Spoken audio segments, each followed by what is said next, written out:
Guys, नमस्ते। स्वागत है आपका मेरे चैनल पे। और आज मैं करूँगा एक सिंपल सी रीडिंग वीडियो जिसमें मैं एलन वाइस को पढ़ने जाऊँगा हिंदी में। सवाल ही जवाब है, जो कि एक हिंदी अनुवाद है। क्वेश्चंस आर आंसर एक नेटवर्क मार्केटिंग से रिलेटेड बुक है, उसके बारे में। ठीक है, so I hope that you will enjoy this. ये थोड़ी सी मैं स्लाइड को इधर कर लेता हूँ।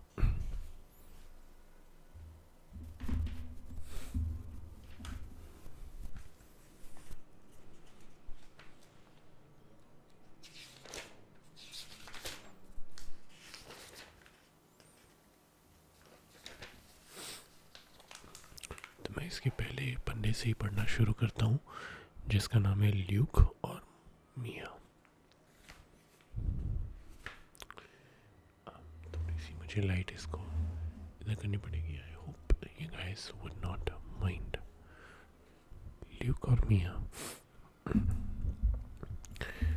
ल्यूक एक भवन निर्माता था जो अपने व्यवसाय को वित्तीय सफलता के शिखर तक पहुंचाने के लिए दृढ़ संकल्प था।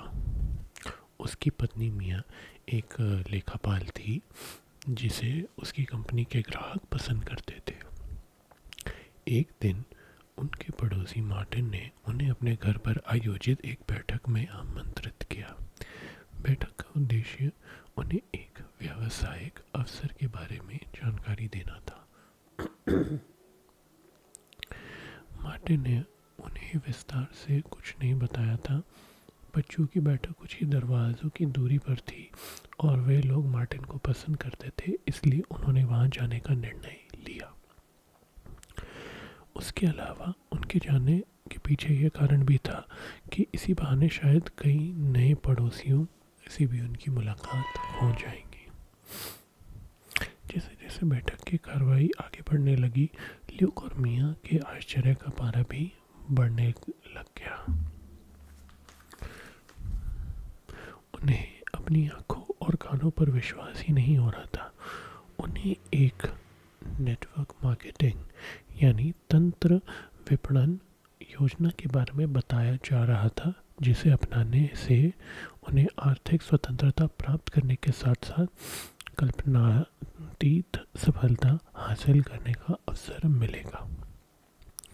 वे कई दिनों तक दिन रात इसी योजना की चर्चा करते रहे। उन्होंने जल्द ही शुरुआत करने का निर्णय लिया, क्योंकि उनकी सोच ये थी, निश्चित ही जिसने भी हमारी तरह ये योजना देखी है वह हर व्यक्ति उसमें शामिल होना चाहेगा। परंतु ये उतना आसान नहीं था जितना उन्होंने सोचा था। हर व्यक्ति में योजना के प्रति उनके जितना उत्साह नहीं था। कुछ लोग तो योजना के बारे में जानकारी प्राप्त करने के लिए आयोजित बैठकों में भाग लेने के लिए आए ही नहीं। यहाँ तक कि उनके कई नज़दीक मित्रों ने भी उन्हें मिलने का समय देने से इनकार कर दिया। इसके बावजूद उन्होंने धीरे धीरे एक सफल व्यवसाय बनाने में कामयाबी पाई, पर यह सब उनकी तीव्रता से नहीं हुआ जितने की उनकी अपेक्षा थी। ल्यूक ने मिया से कहा, अभी तो हम लोगों को अपनी योजना में सम्मिलित करने के लिए निरंतर प्रेरित करते रहते हैं। कल्पना करो कि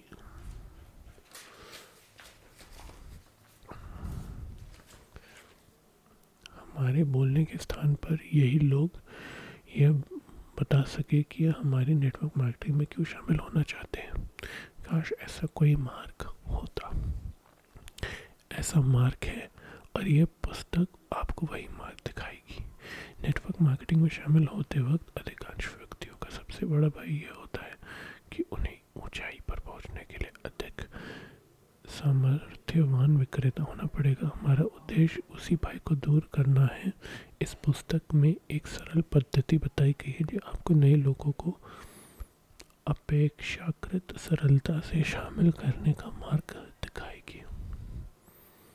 इसमें कोई दाव पेच या छल कपट नहीं है।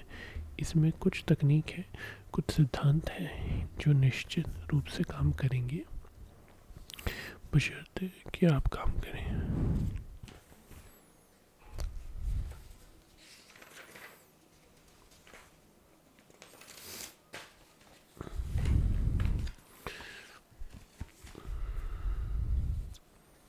नियम एक, अधिक लोगों से मिलिए। यह सर्वाधिक महत्वपूर्ण नियम है। किसी भी व्यक्ति के बाद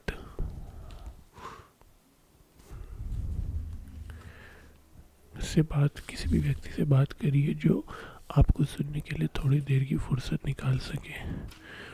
इस मामले में दम्भी या बहानेबाज मत बनिए जो अपने पास जमा अच्छे संभावित ग्राहकों को छाड़कर नकारने की कोशिश करता है।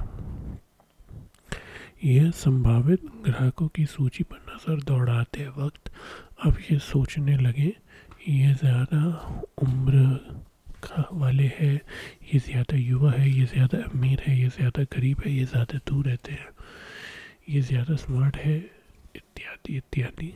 तो आप उस मार्ग पर अग्रसर है जो असफलता की ओर ले जाता है। अपने व्यवसाय को बनाने का प्रारंभिक अवस्था में आपको हर एक से बात करने की आवश्यकता है, क्योंकि आपको अभ्यास की आवश्यकता है। जब आप अपने व्यवसाय के बारे में हर एक से बात करते हैं तो औसत का नियम यह सुनिश्चित करता है कि आप सफल होंगे। प्रश्न सिर्फ ये रह जाता है कि आप कितने सफल होंगे। आपके व्यवसाय में ऐसी कोई समस्या नहीं है जो आपकी गतिविधि या सक्रियता में वृद्धि से ना सुलझा सके। अगर आप अपने जीवन की दिशा के बारे में चिंतित है तो बस आप अपनी प्रस्तुतियों की संख्या को दोगुना कर दें। अगर आप अपना व्यवसाय उतनी तेज़ी से नहीं बढ़ा पा रहे जितनी तेज़ी से आप बढ़ाना चाहते हैं तो आप कुछ ना करें, सिर्फ अपनी सक्रियता बढ़ा। बढ़ी हुई सक्रियता आपकी अधिकांश चिंताओं का अचूक उपचार है। हर एक से बात करिए, ये पहला नियम है। नियम 2, लोगों को फ़ोन करते रहिए। हो सकता है कि आप शहर के सबसे बढ़िया प्रस्तुतकर्ता हो, पर यदि आप पर्याप्त संभावित ग्राहकों से नहीं मिलते हैं तो आप अपने व्यवसाय में अधिक सफल नहीं हो सकते। हो सकता है कि आपकी वेशभूषा उत्कृष्ट हो और आपका व्यक्तित्व सराहनीय हो, पर यदि आपकी प्रस्तुतियों की संख्या अधिक नहीं है तो आपकी प्रदर्शन सामान्य ही रहेगा। हर एक से मिलिए, हर एक से बात करिए। नियम 3, नेटवर्क में मौजूद अधिकांश लोग व्यवसाय में सिर्फ ढर्रे पर चलते रहते हैं और अपनी अंतर्निहित संभावना तक नहीं पहुंच पाते। वे सोचते हैं कि ऐसा उन संभावित ग्राहकों के कारण होता है जिन्हें वे तैयार नहीं कर पाते, पर यह सत्य नहीं है। ऐसा उन संभावित ग्राहकों के कारण होता है जिनसे वे मिल नहीं पाते। आप निरंतर लोगों से मिलिए, अपनी बात कहते रहिए। अगर आप इन पहले 3 नियमों के अनुसार चलेंगे तो इसमें तकनीक भी संदेह नहीं है और आप अकल्पनीय सफलता प्राप्त कर लेंगे। औसत के नियम का प्रयोग कीजिए। औसत का नियम जीवन के हर क्षेत्र में सफलता को दर्शाता है। इसका अर्थ है कि अगर आप किसी चीज़ को एक ही तरह से बार बार करते हैं और परिस्थितियाँ समान रहती हैं तो आपको प्राप्त होने वाले परिणाम भी हमेशा एक से ही होंगे। उदाहरण के तौर पर $1 की पोकर मशीन का औसत भुगतान लगभग 10/1 होता है। यदि आप 10 बार बटन दबाते हैं तो आप कुल मिलाकर 60 सेंट को लेके $20 के बीच की रकम जीतते हैं। $20 की जीत के आपके अवसर 118/3 होते हैं। इसमें किसी दक्षता या कुशलता की आवश्यकता नहीं है। मशीनों को तैयार ही इस तरह से किया गया है कि वे औसत या प्रतिशत के हिसाब से भुगतान करें। बीमा व्यवसाय में मैंने 1/56 के औसत की खोज की। इसका अर्थ ये है कि यदि मैं सड़कों पर जाकर यह नकारात्मक प्रश्न पूछूं, आप अपने जीवन का बीमा नहीं कराना चाहते नहीं क्या, तो 56 में से एक व्यक्ति हाँ कहेगा। इसका अर्थ यह था कि अगर मैं एक दिन में 168 बार यही प्रश्न करूं, तो मैं दिन में 3 बार सफल हो सकता हूं और विक्रयकर्ताओं की चोटी के 5% व्यक्तियों में स्थान पा सकता हूं। यदि मैं किसी सड़क के कोने पर खड़ा होकर हार जाने वाले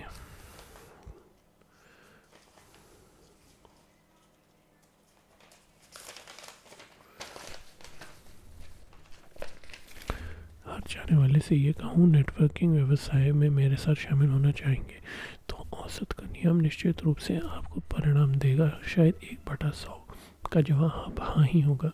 याद रखिए, औसत का नियम हमेशा काम करता है। जब मैं छोटा बच्चा था और घर घर जाके 20 सेंट में घरेलू स्पंज बेचता था, तब मेरे औसत था 10 इंटू 7 इंटू 4 इंटू 2। मैं शाम 4 बजे से 6 बजे तक जिन 10 दरवाज़ों को खटखटाता था, उनमें से 7 दरवाजे खुलते थे। उनमें से 4 लोग मेरी प्रस्तुति सुनते और 2 स्पंज खरीदते थे। इस तरह से मैं 40 सेंट बना लेता था, जो 1962 में अच्छी खासी रकम थी, खासकर एक 11 वर्षीय लड़के के लिए। मैं 1 घंटे में आराम से 30 दरवाज़ों को खटखटा सकता था और इस तरह 2 घंटे की अवधि में मैं 12 स्पंज बेच लेता, जो $2.40 के बराबर रकम थी।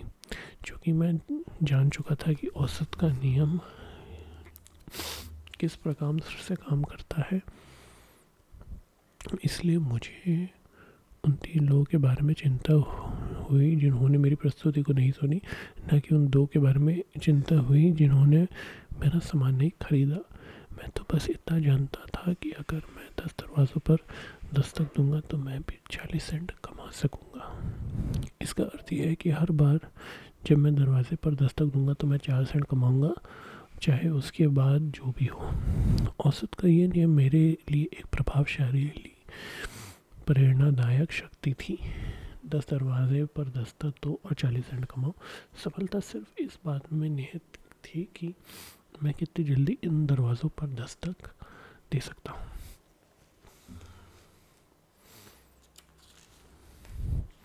अपने अनुपात का रिकॉर्ड रखिए।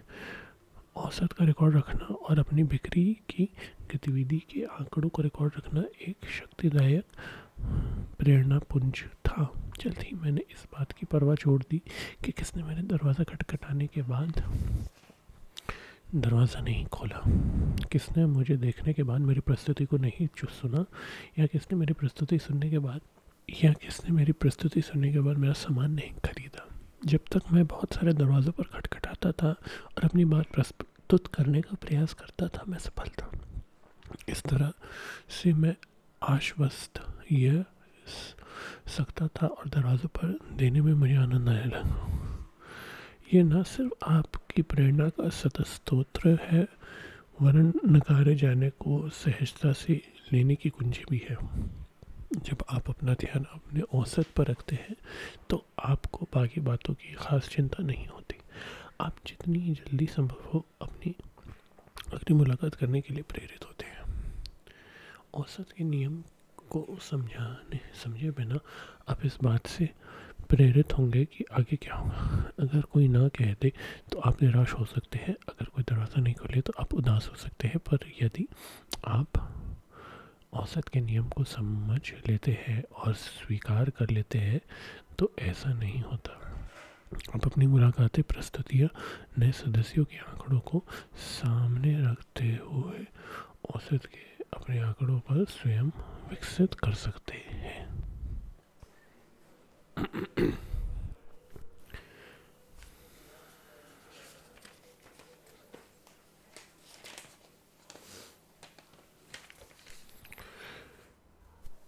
मेरी व्यक्तिगत $9 पोकर मशीन।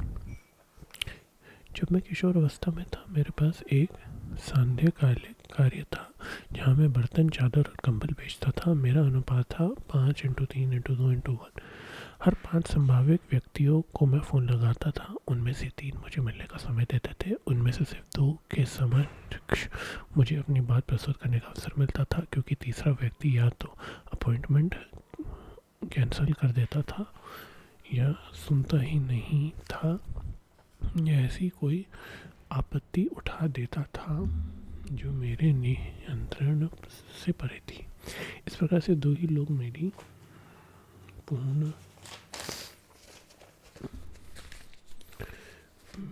पूर्ण प्रस्तुति सुनते थे, और उन 2 से मैं एक मेरा सामान खरीद लेता था। उस तरह से मैं $45 बना लेता था। इस प्रकार मैं जिन 5 लोगों को फ़ोन करता था उनसे मुझे आता था $45 का कमीशन मिल जाता था, जो एक तरह से $9 प्रति फ़ोन था। इसका अर्थ यह है कि फ़ोन पर हुई हर हाँ का अर्थ $15 था, चाहे वे मेरा सामान खरीदे या ना खरीदे, चाहे वे मुझसे मिले या ना मिले। और इस बात से भी कोई फ़र्क नहीं पड़ता है कि वे मुझसे क्या चाहते थे। वाह, यह कल्पनातीत था। मैंने एक बड़ी सी तख्ती बनाई जिस पर $9 लिखकर मैंने उसे अपने टेलीफोन के पास रख लिया। हर उस आदमी से जो मेरे फ़ोन का जवाब देता था मुझे $9 मिलते थे। हर उस आदमी से जो मुझसे मिलने की प्रार्थना का जवाब हाँ में देता था मुझे $15 मिलते थे। इसका अर्थ यह था कि मैं पूरी तरह से अपने भाग्य का निर्माता स्वयं था। ऐसे बहुत से विक्रयकर्ता थे जिन्हें अगर संभावित ग्राहक को ना कह देता तो वे निराश हो जाते थे, पर मैं उनमें से नहीं था। शीघ्र ही मैं अपनी कंपनी का पूरे देश में नंबर 1 सेल्समैन बन गया। 5:3:2:1 के मेरे औसत के डॉलरों में अनुवाद। फ़ोन कॉल $9, अपॉइंटमेंट $15, प्रस्तुति $22, बिक्री $45। मैंने उन लोगों की खोज कभी नहीं की जो मुझसे सामान खरीदे। मेरा प्रमुख लक्ष्य था संभावित ग्राहकों को फ़ोन करते रहना था। यही सफलता की कुंजी है। नए वितरकों की खोज में मत जाइए, उन संभावित ग्राहकों को खोजिए जो आपकी प्रस्तुति को सुनना चाहे। औसत का नियम आपके लिए बाकी काम करेगा। बड़ी सफलता कैसे पाए? 20 वर्ष की उम्र में मैं एक विक्रयकर्ता के रूप में बड़ी कंपनी में व्यवसाय में आया। 21 वर्ष की उम्र में मैं सबसे कम उम्र का व्यक्ति था जिसने अपने पहले साल में $10 लाख से अधिक का बीमा बेचा था और जो $1 मिलियन राउंड टेबल के लिए योग्य बन गया था। मेरा औसत था 10x5x4x3x2। हर 10 संभावित व्यक्तियों में से जो मेरे फ़ोन का जवाब देते थे 5 मिलने के लिए तैयार होते थे। उनमें से एक मिलना कैंसिल कर देता था और मैं सिर्फ 4 से ही मिल पाता था। इन 4 में से सिर्फ 3 लोग ही पूरी तरह से मेरी प्रस्तुति सुनते थे और इनमें से एक खरीदता था, और इस तरह मैं $300 कमा लेता था। मेरा पूरा ध्यान इस बात पर रहता था कि मैं 5 लोगों से मिलने के लिए हाँ कहलवाता हूँ। मेरा ध्यान उन संभावित ग्राहकों पर केंद्रित नहीं था जो मुलाकात के लिए आए ही नहीं या जिन्होंने मेरी प्रस्तुति सुनी ही नहीं, या उन 2 लोगों पर जिन्होंने मुझसे खरीदा ही नहीं। ये घटनाएं तो खरीदार को ढूंढने का सिर्फ एक आवश्यक हिस्सा थी। वास्तव में अगर कोई संभाव्य ग्राहक इंटरव्यू के लिए नहीं आता था तो मुझे खास बुरा नहीं लगता था, क्योंकि मेरी योजना के अनुसार मैं यह पहले ही मान चुका था कि एक व्यक्ति इंटरव्यू के लिए नहीं आएगा। जब भी ऐसा होता था तो मैं प्रति व्यक्ति $60 कमा ही लेता था।